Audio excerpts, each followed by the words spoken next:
you can really see the 63 cars off the pace. I guess he's got a motor problem or something. He's running for the lead. Now he's going to be lucky just to finish this race. What a shame. Behind him come Johnny Benson, Elton Sawyer, the Sadler brothers, and Tommy Houston, the Red Devil paint sport, having a great run here. This is a battle for second place here. Mike McLaughlin comes off turn 2, and that's David Green just behind him in the 44 car there. These two guys are really good on the slick racetrack. Yeah, I talked to McLaughlin this morning. He likes this place. It suits his driving style. Frank Cece, the car owner, told me this morning, he says, you know, he said, we have to race here on the qualifying setup. We're not allowed to make changes between qualifying and the race. We may just come in on the pit stop and pull off a plug wire. You I know what, that sounds crazy, but old buddy here, he's probably done that a lot. I know that when I run those 3,700-pound race cars he used to drive, you'd have to unplug the spark plug. Look at Mike McLaughlin. Come on Chad Little there. I mean, he pulled 4 or 5 car lengths. Now he's going to the outside trying to take a lead away from him. And give his crew chief, Clyde McLeod, a good bit of credit. You saw how Benson got blocked in the front straightaway pits, and so did Larry Pearson. Pearson lost a lap making his pit stop for getting blocked in. Clyde, when they set up today, he said, we're going to pit on the backstretch so we can be way away from all the congestion on pit road. And look where it's put Mike McLaughlin, right up there in second place and challenging. Randy? Well, that Larry Pearson deal, they took a rubber out of the right front, and it blocked him in on pit road. He lost a lap.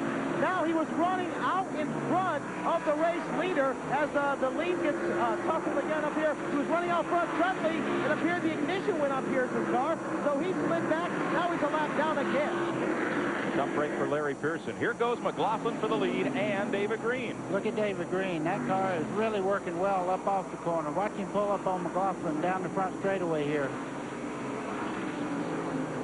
Boy, oh boy, that's the short track racing right here. This is what it's all about. This is what it's all about. I tell you, that 23 car, like I said earlier, I was standing outside turn 2 in qualifying.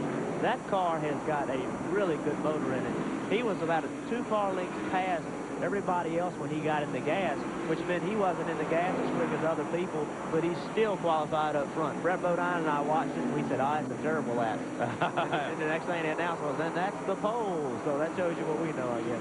You see McLaughlin losing a little bit of ground there to the first and second place car now. He's back in third place. That bottom is no place to stay too long. It really eats on the tires. The Sadler brothers back behind this group side by side once again. That puts all the fans here in South Boston on their feet. As for the lead, David Green now wants a piece of Chad Little. Look who's coming up. That's Pearson trying to get one of his laps back here, the third place car. He's really running well right now. He's got a lot of ground to make up though. 92 Larry Pearson is a lap down. What's impressive about the 23 car, he's able to hold these cars off, and he did not get tires when everybody pitted.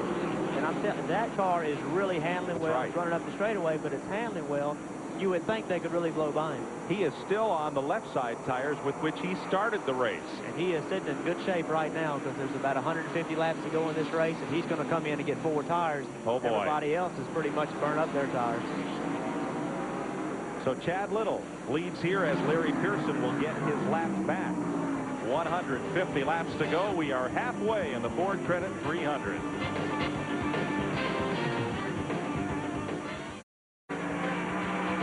Today's exclusive coverage of the Ford Credit 300 on TNN is brought to you by Stanley. Since 1843, Stanley's been helping people do things right. Welcome back to South Boston, Virginia. Mike Joy with Buddy Baker and Jeff Burton, who won the Busch race here in 1991 in May, leading the final 133 laps and edging Joe Nemechek by 3 seconds at the finish. Lead change here. Let's show you what happened. There is Larry Pearson, who's gotten his lap back. Here comes David Green. He just pulled inside of him, and that right there is new tires versus old tires, I believe. The 23 car just could not put up a fight. Those other cars made pit stops under this most recent caution. Chad Little stayed out to pick up the lead. His right side tires have 60 or 70 laps on them, and his left sides have the entire race. Well, Mike, what they got to try to do is, while they're on fresh tires, they better put a lot of real estate in between them and Chad Little, because when he gets fresh tires, it's going to be Katie bar the door if he's anywhere close. And let's update the NASCAR decision. When Chad Little cut down that right rear and came in, they were not charged with a tire change, so he has 4 to get when he makes his next pit stop. He's got the ace up his sleeve, doesn't he? That's Now, the key to it. it's also mentioned Jimmy Spencer is back on the lead lap and has fought his way up to 14th place. So the way they're running, David Green the leader. Johnny Benson in second. There's a look at Spencer right behind Kevin LePage. Or rather, Mike McLaughlin in second. Johnny Benson is third.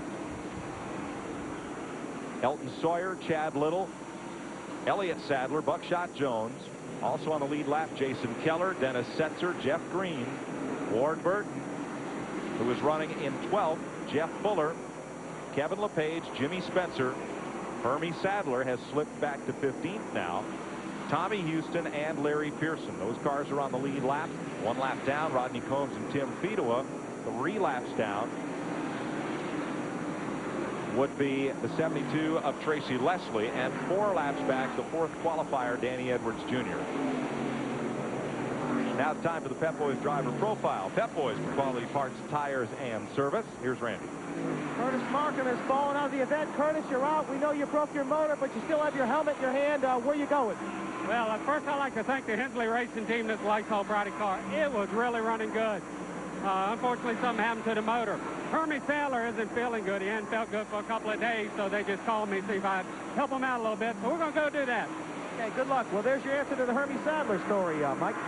Thanks, and a great pole-winning run for Curtis Markham. What a thrill that was for he and the Hensley team. He said, Jeff Hensley told him, he says, go out and run a 95, a 15.95 second lap. That's exactly what he ran, and it was good enough for the pole. I tell you, he mentioned that Hermie's sick. You can really see it, too. That car, of course, is not on the screen, but that car, we've been watching him up here. He's really been falling back. We thought he had a car problem. But I tell you what, these little racetracks, they're really physically demanding, and these 9-to-1 compression engines create a lot of heat. And if you're not feeling well, that's a long time to be in that race car. That's no disgrace to Hermie whatsoever. No. If you're sick and that thing is hot, and it's hot outside like it is today, it is hard to get it done. It's a Talladega kind of day. Temperature in the 90s. The humidity is right up there as well. David Green has come to the lead. Boy, the defending champion is ready to get his season turned around. Randy talked to him about that earlier. You know, it's got to get better. But deep down, you know, I'm proud of the team. I'm proud of the sponsor. I'm kind of even proud of myself at times, you know, to be able to put on a big smile, and I know this is all part of it. I look back at that 1 year Dale Earnhardt had, you know. He didn't forget how to drive that 1 year, but just things happened, and that's racing. His last top 10 finish was at Nazareth in May. And look at them coming. They're coming after David Green. McLaughlin on the bottom for the lead. Well, Mike's down on the bottom part of the racetrack. His car is most consistent on the bottom part of the racetrack. You see him, he's as fast as David Green is coming up out of the corner there. Mike McLaughlin first came to prominence driving dirt track modifieds in upstate New York for Norm Foster. So he can slide that thing and make it go. Well, he's doing a great job right now. Just behind them, Elliott Sadler is running in 5th place. I mean, that is really something. To come over into the Busch Grand National and run that well, that is a great job by him. I just wanted to give him a call. He's won a lot of late model stock car races here. That's a really good point. I ran my first Busch race here, and we qualified 5th, 6th, 7th, something like that, and we were a lap down about 40 laps. And I was thinking to myself, my God, what have I got myself into? So he is doing a super job. Jeff Green battling side by side with Jason Keller, the Budget Gourmet Chevrolet, against the Goodwrench car and the 64, which is Bobby Dotter today. Let's ride with Dotter a bit.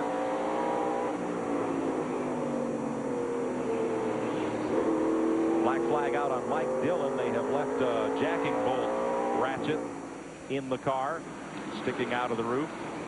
So Dillon comes in for the lead once again. In case folks joined us late, explain again about the banking on this track and why David Green gets a better run off the top of the track than McLaughlin gets off the bottom. Well, it's really simple. What they did when they redesigned the racetrack, they wanted to see side-by-side racing. This racetrack was just nose to tail, hit each other, and pass. That's how you had to do it. So all the fans said, hey, we want to see side-by-side racing. So they banked the racetrack. The closer to the wall you get, the more bank there is. It's a really neat design because it allows 2 or 3 grooves to be going on in the race all at one time. So what you see is the 44 up top, and he just keeps that momentum going. And the 34, the lower he goes, the less banking he has, and it just doesn't hold his cars well. Makes for great racing.